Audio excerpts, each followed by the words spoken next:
So when did you say, okay, I'm going to know everything about sleep, Yeah. like more than anyone else in the world? I'm going to learn from all the experts. When did that happen? Yeah, so that was about 5 years ago, and seeing this transformation in my clinic and seeing it with people, firsthand. What type of clinic do you have? So this was a nutrition consulting practice. So I'd work with a lot of physicians, would bring their patients over to me, chiropractors, things like that. And so I would help their patients. Gotcha. And, it was a great team, great network of people. Sure. And just seeing some really remarkable results. But across the board, man. And by the way, you mentioned about, physicians not necessarily being healthy. It's because it's the way the system is set up. Some of the most important people and the smartest people in our culture, our physicians are brilliant. Yes. But the system really beats them down, and puts them through a lot just to be able to serve people. A lot of stress. And Yes, of course. And so all of us teaming up, and it really kind of opened the door for me to do this research. Sure. And right off the bat, man, I started to understand why I got well. And so I dug into that first, like what's going on during sleep that makes you recover faster. And so here's what's so cool. If you and I right now, we go to the gym after this interview, and we're standing there looking at the gym, where it's like we're going to have the best workout of our lives, we're going to crush it. We're in better shape then than after the workout. All right, after the workout, if we go get some blood work done, and I get you a hormone panel done, it might look like there's something wrong with you. Sure. Your cortisol is going to be elevated, blood sugar is going to be wacky, your inflammatory biomarkers are going to be up. But the only thing you did was it's called a hormetic stressor. You just did a workout, and your body will recover from that when you sleep. All right. Sleep is really where your body comes back better from that workout.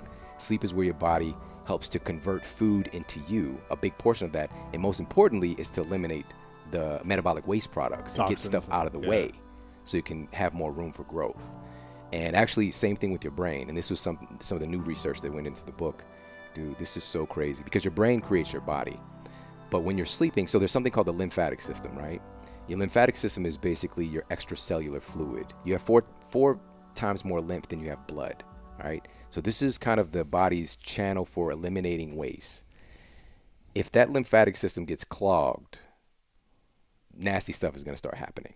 Just kind of like your plumbing in your house. Like if it gets backed up, stuff's going to get kind of gross. Right.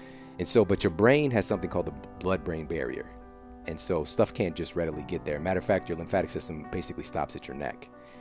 So your brain has its own lymphatic system. It's called the glymphatic system, which a little shout out to the glial cells in your brain that control it. And it's for the purpose of eliminating, and your brain is doing like millions of processes every second, eliminating all the byproducts from all this change it's constantly doing. And it turns on, the lymphatic system is 10 times more active when you're asleep than when you're awake. All right. And your brain cells actually shrink about 60% while you're asleep to make more room to eliminate waste. It's really important. So what they're finding is that conditions like Alzheimer's is probably an inability of your brain to eliminate waste. Wow. It's just compiling all of this stuff, right? So started learning all of that, but I didn't talk about all of that stuff publicly, but because it was too much, man. There's so much information out there that people didn't know about unless they start to ask the right questions. Sure. So. Crazy. Okay. What actually happens when we sleep? What is the process? Like, what is our body doing specifically, just so I'm aware, in terms of how does it take in the nutrients or burn the fat or whatever it does? Like, what happens? How's it recovering? Sleep is so weird, though, and this is part of the reason our culture looks down on it in a weird way. Like, if you got 10 things to do, sleep is one of them. Yeah. Neglect to sleep. Yeah. Sleep when you're dead. Exactly. Sleep is Hashtag for those who are no broke. Sleep. Yeah. Right. And the only thing that's it's like a badge accelerating, of honor. Like, right. Who slept less? You know what I mean? It's just accelerating the day to when you are sleeping when you're dead, because your body's really transforming itself while you're asleep. So sleep is sort of weird because I think they did it before you go into that. I think some documentary I saw, I think it was on happiness, talked about like the happiest people in the world or the oldest people in the world. One of the things they say is like we slept a lot. And people over 100 years old, like the key to living a long life is sleeping a lot, taking valuable. Naps or whatever it may be. And also getting like 8 hours of sleep every night. Yeah. And so that's one of the things too, is that, at no point in the book do I say you need to get blank hours. It's more about the sleep quality. And making sure that your body's getting the natural, normal stages of REM and non-REM sleep, because that's really what's changing you. So we'll start with the brain first. So this interesting process happens. It's called memory processing with your brain. So you've got these synaptic connections that happen just from people right now listening. This data is changing what's going on with their brain and becoming physical structure.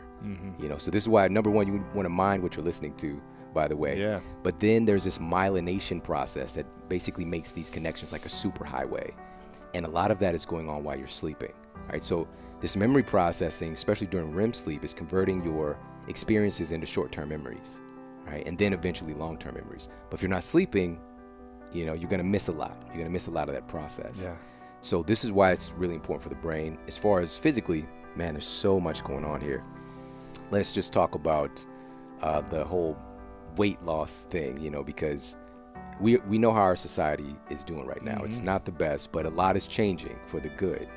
And there was a study done, it was published in the Canadian Medical Association Journal. 2 groups of exercisers, and they put them on the same diet.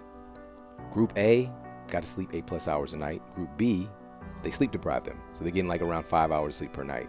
Group A lost far more weight and body fat than Group B. Only difference was the amount of sleep they were getting. So again, just kind of piggybacking on the point that your body is changing physically while you're asleep. One of the big reasons for that is something called human growth hormone, which people already probably know about thanks to, you know, Barry Bonds and, you know, Mark McGuire, Jason, Big Mac, Jason Giambi, Marion Jones. Exactly. If you're listening to the show, hey, shout out to you guys. But it's just understanding that this is an endogenous hormone that your body produces.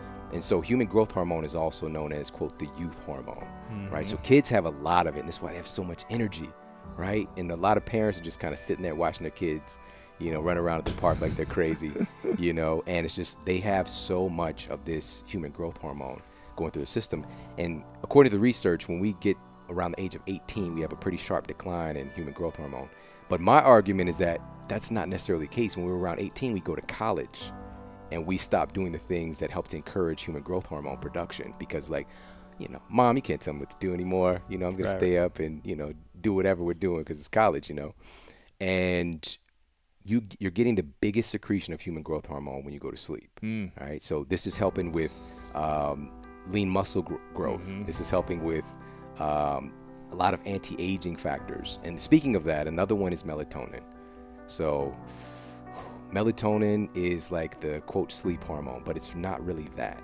It really is a get good sleep hormone. It helps you to go through the normal stages of sleep properly. And here's another thing, though, is that melatonin is quite possibly our body's most important endogenous anti-cancer hormone. Okay, so this is why there's a study that I cited in the book done on nurses who work overnight. And there was like over 50% increased incidence of them having breast cancer. No way. Yeah. And then, so that's what I do, man. It's like, Crazy. Here's the research and why it's a problem, but here's why it actually is happening. It's because of melatonin. You know, and just if you're throwing off your sleep cycle like that, you're missing a lot of these benefits. And I go on and on. There's so many different hormone compounds, physical changes, issues with blood sugar. You know, there's a lot there. But the main focus, though, of the book is strategies to make everything good and make sleep yummy again. First thing to understand is that serotonin, right? Serotonin is a neurotransmitter, and it's supposed to be like a feel-good kind of compound. This is why so many antidepressant medications, they're serotonin reuptake inhibitors to help keep serotonin active in your system longer. Here's what's so cool is that serotonin gets converted into melatonin. And we already talked about how important this is. That's the anti-cancer. It's a precursor to that. Right. And so exposure to sunlight boosts your serotonin immediately. But also exposure to sunlight helps to set your cortisol rhythm. So cortisol it's been getting a pretty bad name in the media lately because it's like glorified stress hormone. We've got like 50 hormones, and cortisol is the only bad guy now. But cortisol is incredibly important and valuable. It's just when it's out of balance, it can become a problem. Sure. And so sunlight is clinically proven. I cited one of the studies in the book to help to normalize your cortisol rhythm, right? So it helps to keep your cortisol lower in the evening if you get sunlight during the day, which will elevate your cortisol. Okay, and cortisol and melatonin have basically an inverse relationship.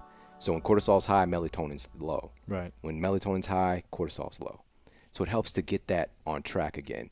And it's not like rocket science, you know, like we know that sunlight is valuable to human health. Your skin has photoreceptors that pick up light, but just the exposure in your room, all right? So making sure you or have an office with windows, access to windows. There was another study done. This is crazy because some people work in like a cubicle dungeon. The dungeon, yeah. You know, and what they found was that office workers who were not exposed to windows actually got 173% less exposure to natural light, and they ended up sleeping 46 minutes less every night as a result of that. And they saw this correlation, which was so interesting. And they reported more physical ailments, less energy, and also a higher propensity towards disease.